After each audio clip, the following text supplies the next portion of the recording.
দুনিয়াকে শাসন করার জন্য আল কোরআন নাযিল হয়েছিল।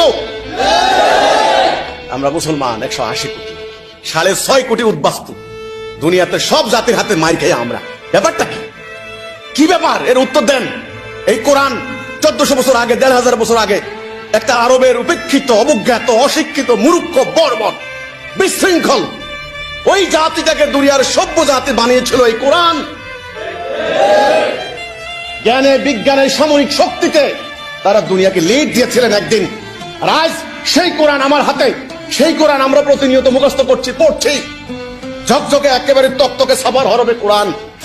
আজকে দুনিয়াতে আমরা মাইর খাই। আমার মতো গুনাহগার আজকে দুনিয়ার জমিনে আমি বেরিয়ে পড়েছি। আমার রাস্তা কেউ আটকাতে পারবে না, আমার প্রতিবন্ধকতা কেউ সৃষ্টি করতে পারবে না। যে আমার সামনে আসবে ইনশাআল্লাহ পরাজিত হবে। আমি আল্লাহর সাহায্য নিয়ে নেমেছি, এই কথা প্রমাণ হবে ময়দানে।